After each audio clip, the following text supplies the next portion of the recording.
Ito ang kwento ng aking buhay.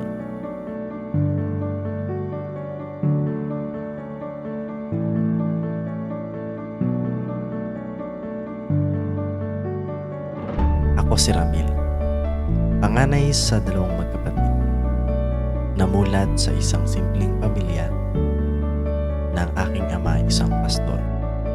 Siya ay nagpapastor sa Fort Junction sa lugar ng Bicol. Bagamat nasa ministeryo ang aking pamilya, ay hindi naging madali sa akin ang lahat. Maraming mga pinagdaanan ng aming buhay. Kaya naman, ito ang kwento ko.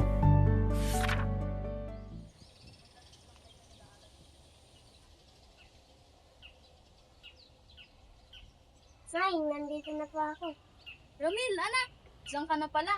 Halika't kumain ka muna. Ang pagod ka galing sa pag-aaral, ah. Nay, ang sabi daw po ni teacher, may kailangan daw po kami sa Lunes. Pasensyahan mo na, anak, kasi wala tayong budget ngayon.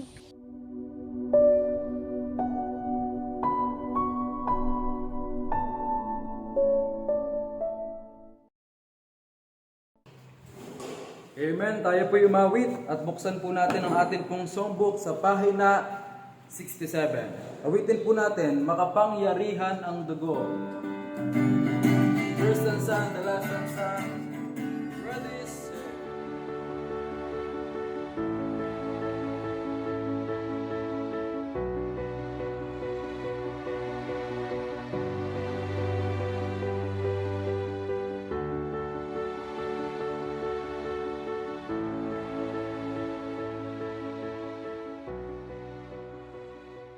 Pastor! Maraming salamat po sa inyo, napakagandang mensahe. Ano naman, Brad? Ako po ay marami pong natutunan. Ako po ay naligtas. Biyaya ng Panginoon. Pastor, maraming salamat po sa teaching. Mga kapatid, mo muna. Salamat po, Pastor. Pastor, hindi ko po alam ang gagawin ko pagkatapos po nito. Alam kong iingatan ka ng Diyos at ang iyong buong pamilya, Brother Dick. Pero huwag kang mag-alala. Ako at ang buong simbahan ay patuloy na susuporta at mananalangin sa inyong pamilya at sa gawaing may tatayo sa lugar ng Sipogon. Palayan ka nawa ng Diyos, Pastor. Maraming salamat po. Muling tinawag ng Panginoon ang aking ama sa lugar naman ng Sibukot, Camarines Sur bilang tugon sa panawagan ng Panginoon sa kanyang buhay. Lumipas ang taon na umasa lamang kami sa biyaya ng Panginoon. At ngayon ako'y malaki na. Nag-aaral na rin sa high school.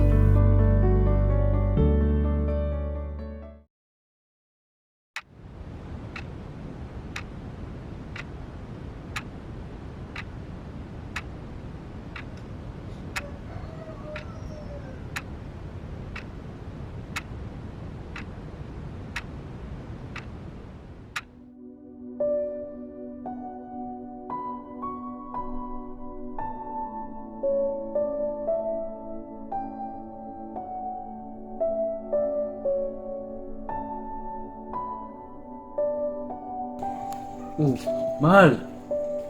Bakit parang malungkot ka? Hindi ko kasi magising ang mga anak natin kasi wala naman ako mapapakain sa kanila. Wala din naman tayong pera. Wala pa rin yung ani natin. Mahal, huwag kang mag-alala dahil ang Diyos ang palaging magbibigay sa atin ng biyaya. Magtiwala lang tayo sa Kanya. Pray tayo.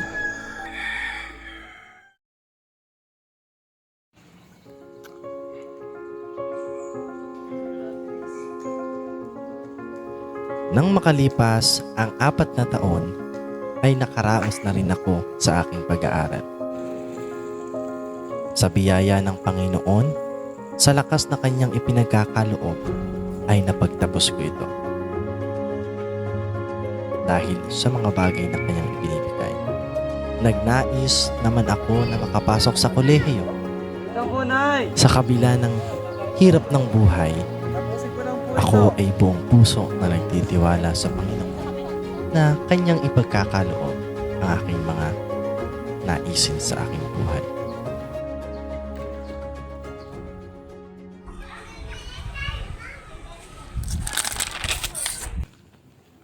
Ramel! Ano yan? pa, sa Enverga ka papasok. Ako enroll na dyan, malapit na pasukan. Hindi ka papasok ay bigasan mo na. Ayan na, ako na ako na.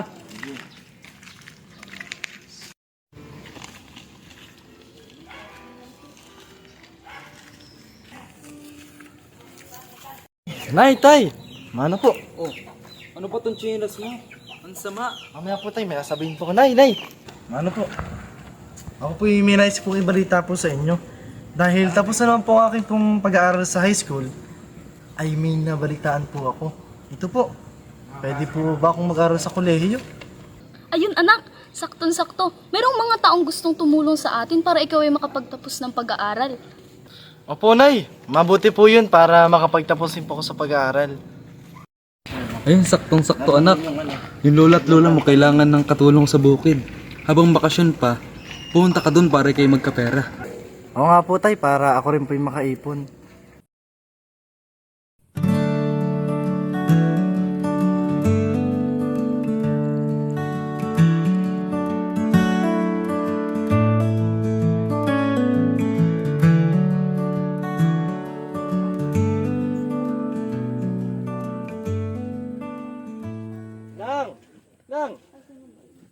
Ay, si Ramel. Ay, si Ramel. Ito yung paborito kong apo. Yung pogi kong apo yan. Talagang yan ay ano. Ay siya, Mare, ako'y mauna na. Ako'y mag-lalaba muna. Ha? Ay, sige. Bukas na lang uli, Mare. Oo. Ako'y balitaan mo dun sa nasabi. Sige, Mare. Ay, apo, upo ka muna. At ikaw ay ano, minum ka muna. At parang ay ano bagang naisadya mo rito at ba't ikay na parito sa akin? Ay, nabanggit po na Itay, ay sabi po ay kailangan daw ng manggagawa sa bukid. Ay gusto ko po sanang tumulong para pandagdag sa aking pong pag-aaral. Ay, sakto nga't kami kulang nga sa tao. Yung kausap ko nga si Kumari kanina, gahanap kami ng mga trabahador at malawak yung aanihan. Tapos kulang din sa mga magbubuhat. Ay, yung pala, ikaw ay, buti kay naparito at nabanggit sa iyo. At hindi ko din naman nabanggit. Ay, ibig ko sabihin, ay okay lang baga sa iyo. Ayos lang sa iyo. Ayos po Mahirap yun. Kayang-kaya po yun. Sige. Ay, sa tingin kay pagod at malayo din ang iyong binyay, kayo mapahinga muna doon sa loob ng bahay. Kaya tayo muna ano. May pagkain din doon, kayo kumain muna.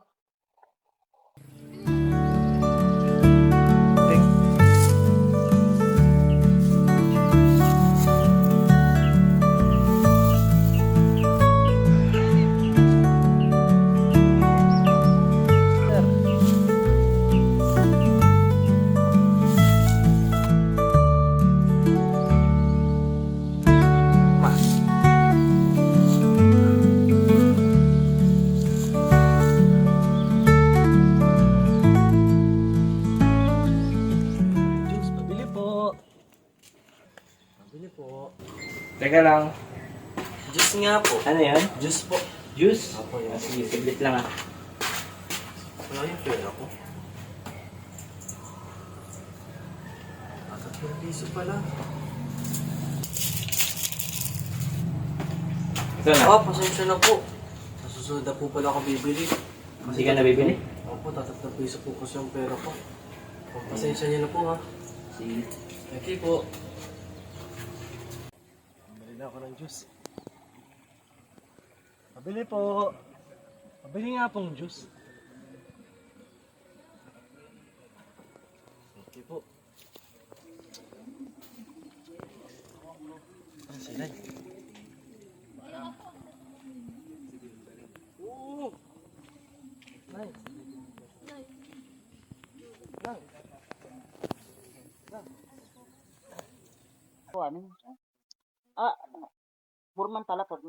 Ayoko po sa ministry. Napakahirap ng buhay. Kita-kita ko po ang itay, ang nanay. Talagang ang buhay sa ministry napakahirap. Kaya siguro kung ako'y mag-aasawa, kung ako sa sarili ko, ayoko sa ministry.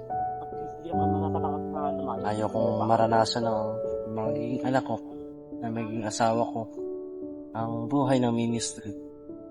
Ayokong iparanas yung hirap ng ministry.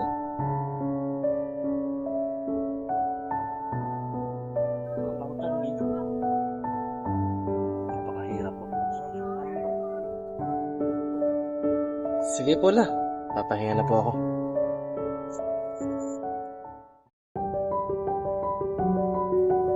Nakapasok na ako sa isang universidad sa lungsod ng Lucena. Sa Enverga University, kung saan may tumulong sa akin upang ako'y makapasok dito. Hindi naging madali ang aking buhay sa kolehiyo. May mga pagkakataon na nangangailangan ako ng kagamitan para sa aking kursong inhinyero. Ngunit ang tanging sagot lamang sa akin ng aking mga magulang, maghintay ka anak.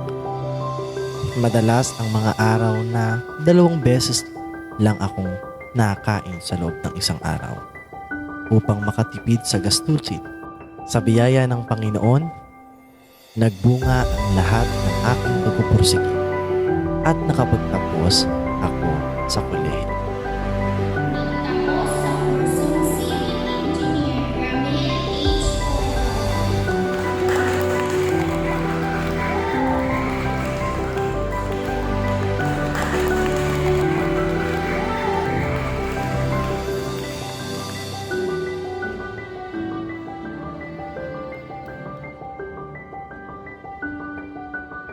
Nakalipas ang maraming taon. Ako si Ramil, isang civil engineer. Masaya ako sa biyaya ng Diyos sa aking buhay. Hindi naging madali ang lahat, pero salamat sa Diyos, siya'y gumagabay.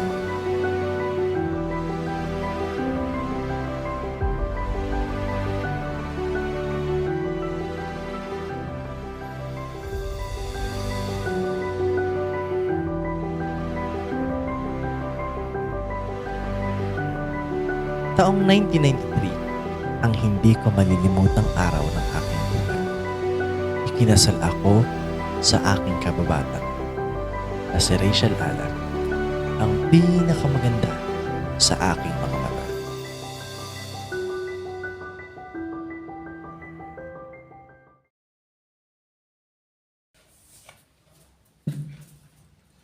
Sweetheart, kumain ka muna.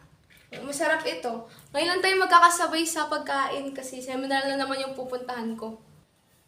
Sweetheart, napansin mo ba yung medyas ko?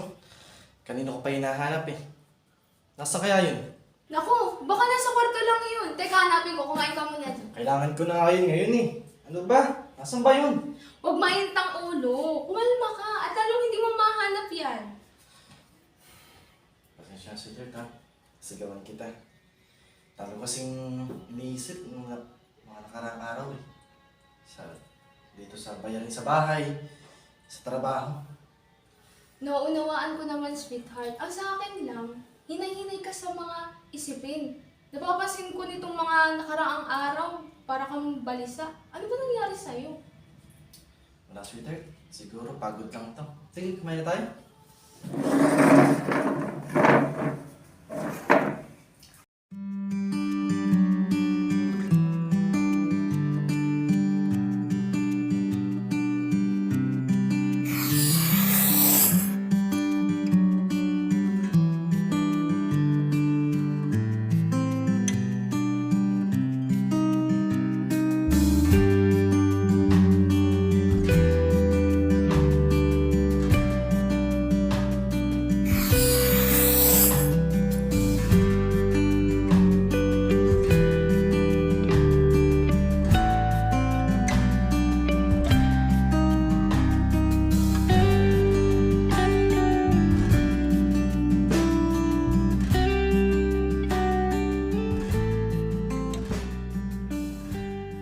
Namimiss ko ng simbahan. Kumusta na kaya ang mga Bible study? Ang mga ministeryo? Ang mga kapatiran? Namimiss ko ng magpaawit sa kongregasyon. Magbigay ng papuri sa Panginoon. Ano bang nangyari sa akin? Bakit ako nagpakalayo-layo? Dahil ba sa hirap ng naranasan ko noon? Hindi ba karapat-dapat na paglingkuran ko ang Diyos kahit na ganito kahirap ang buhay? Sapat bang dahilan ang mga naranasan kong hirap para hindi ko siya sundin sa aking buhay? Kailan pa ako babalik? Kailan pa? Ipaghuli na ba ang lahat? Panginoon, tulungan mo po ako. nais ko pong bumalik sa kalooban mo. Panginoon, kung ako po ay iyong tinatawag sa gawain, kausapin mo po ako. Buksan mo po ang aking puso at ang aking mga mata upang makita ang dakilang plano mo sa aking buhay. Panginoon, tulungan mo po ako.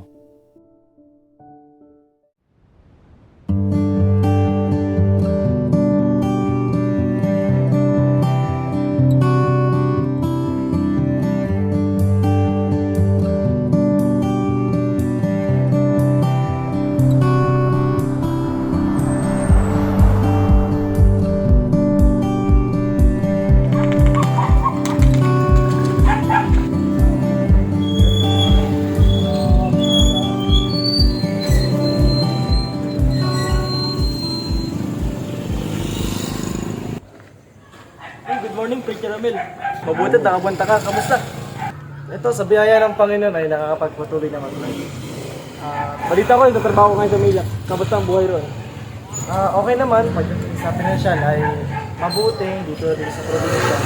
Pero alam mo naman, bilang anak ng Diyos, mas mabuti pa rin yung naglilingkod at gumagawa ng gawain. Oo naman, Fred. Masaya nga ako at nakapunta ka ngayon dito. Tara na, Fred, at magsisimula na ata.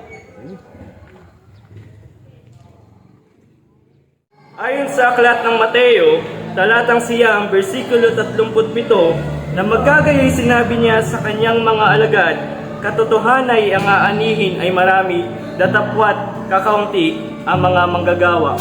Mga kapatid, malinaw na sinabi sa atin ng Biblia na kailangan ng mga manggagawa. Huwag nawa natin tignan ang isang lugar batay lamang sa ating nakikita, kundi tignan natin ito batay sa ating pangangailangan. Panginoon, ito na po bang iyong tugon? Ito na po bang iyong kalooban sa akin? Kung gayon, Panginoon, narito po ako. Handa ko pong sundin ang mga kalooban mo sa aking buhay. Handa po ako magpagamit sa iyo pong naisin sa aking buhay. Gamitin niyo po ako, Panginoon.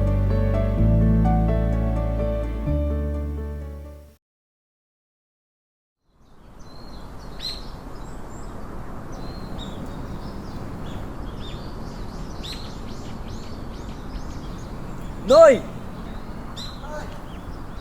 Ano po kayo? Hi! Oh, kamusta na? Okay lang po. Napadala po kayo. May sasabihin sana ako sa iyo. Buka. Sige po. Ano po yun, Day?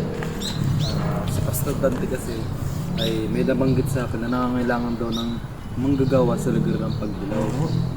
Kasi si Pastor Javier Garcia ay papunta ng ibang bansa upang doon ay magmisyon. Wala na po ba ibang manggagawa? Parang kung titingnan ko po yung lugar na yun ay parang patay pong lugar. Parang wala pong magiging bunga. Anak, ang lugar ng pagbilaw ay huwag mong tingnan sa sarili mong pananaw.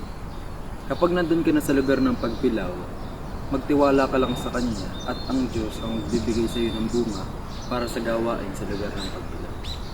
Tama po kayo, Tay. Tunay na dapat hindi ko tingnan ang isang lugar sa aking sariling pananaw, kundi sa kapangyarihan ng Panginoon. Salamat po sa hamon at paalala, Tay. Salamat po. Sa loob.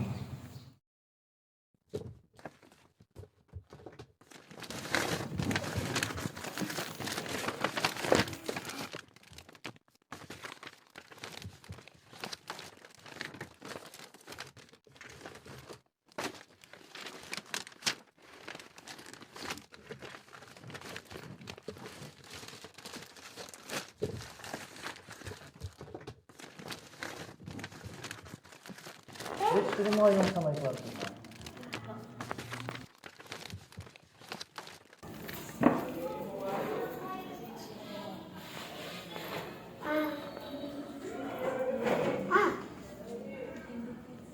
Pasok tayo pumunta.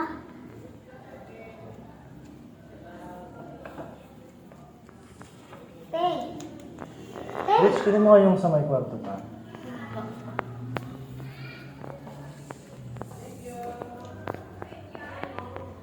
Mama, ba't po nila ini-pack yung ating mga gamit? Anak, po maintindihan. Pero may pupuntahan tayo simbahan. Kailangan nila ng pastor. Kaya magaya ka na rin ha. Opo, naunawaan ko po. Tutulong na rin po ako sa pagkagaya. Sige, ayusin natin to. Magandang umaga mga kapatid. Ang araw na tinutukoy ko ay dumating na. Oras na para lisanin ng inyong lingkod ang simbahang ito. Mahirap man sa akin pero kailangan kong sundin ang panawagan ng Diyos sa aking buhay. Maraming salamat sa Panginoon dahil may binigay siyang bagong mamumuno para sa atin. Ating anyayahan sa unahan upang inyong makilala, Pastor Ramel H. Porto at ang kanyang pamilya.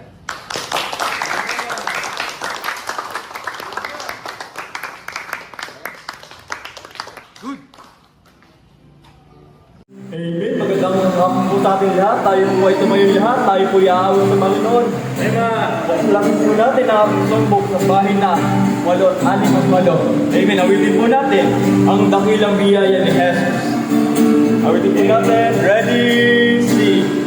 Ang dakilang biyaya ni Jesus sa akin. Amen. Natin pong buklutin ang ating pong mga Biblia.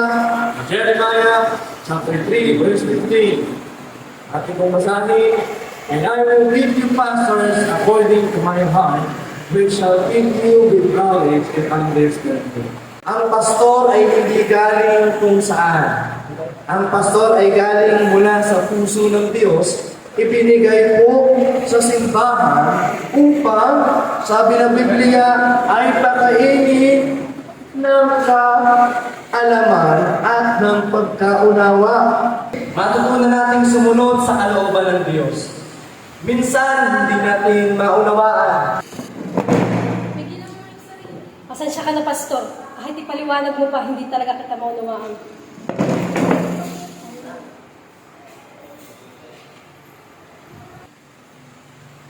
Pero mga kapatid, matutunan natin sumunod sa kalooban ng Diyos.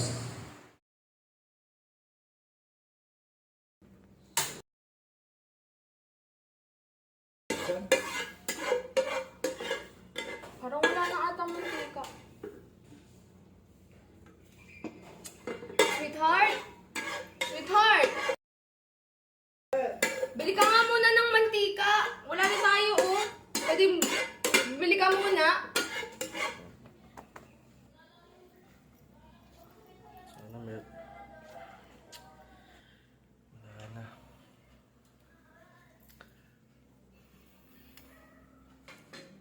Sweetheart!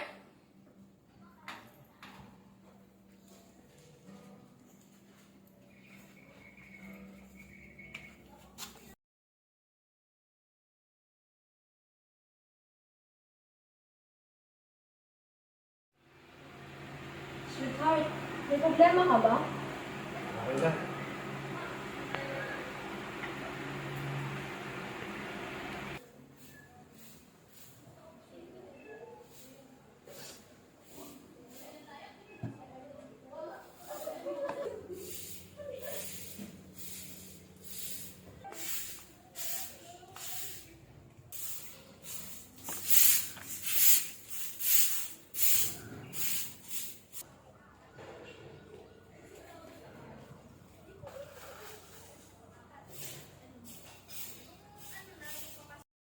Sweetheart, may problema ba? Hindi ko na alam. Kaya nga ako nandito, di ba? Alamin natin. Ano ba yun? Parang hindi ko na kaya. Hindi naman ito yung gusto ko. Nais kong sundin ng Panginoon. Pero parang hindi naman ito. Ayaw kong makita ang nahihirapan ka. At ating mga anak. Tama na ito. Baka hindi talaga ay para dito. Hindi, sweetheart. Hindi pagsuko or pagbitaw ang magandang solusyon. Kailangan mo maging malakas. Para maging malakas rin kami. At hindi naman mga material o pinansyal ang kailangan namin eh. Kundi ikaw. Isipin mo, yung mga tao sa paligid, yung mga miyembro, paano na lang sila? Wala ka. Sinong magtuturo? Sinong magtsatsaga? Kaya, alam ko na yung gawain iyan ay para sa iyo. at ikaw ang gagamitin ng Panginoon. Oo, mahirap. Pero kailangan natin magpatuloy. Tayong pamilya. Kasama mo kami. Kami ng mga anak mo. At kasama rin natin ang Panginoon. Kaya ipanalangin mo at pag-isipan mo. Okay?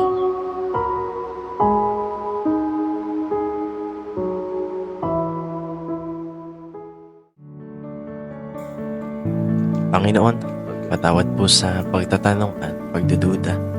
Alam ko pong gawain mo po ito. Ngunit hindi ko po maiwasang magtanong. Pero salamat po sa paalala. Patuloy niyo pa akong gabayan. Sa iyo ko po pinagkakatiwala ang lahat. Gamitin niyo po ako ayon sa iyo. Kalooban, sa iyo po mga gawain. Tunay na may kahirapan. Tunay na may mga pagsubok. Pero tunay na dapat magtiwala lang po sa iyo. Tunay na kailangan ka lang pagtiwalaan sapagkat ikaw ay Diyos.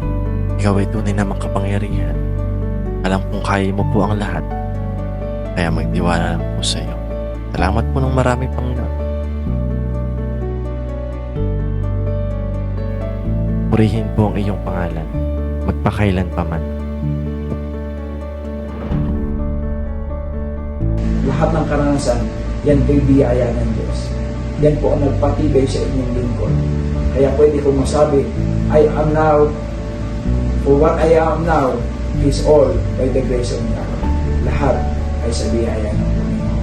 Isang masasabi ko po, that I can do all things through Christ, who strengthened me. Purihin ang Panginoon sa buhay ng kanyang mga ito. Thank you so much.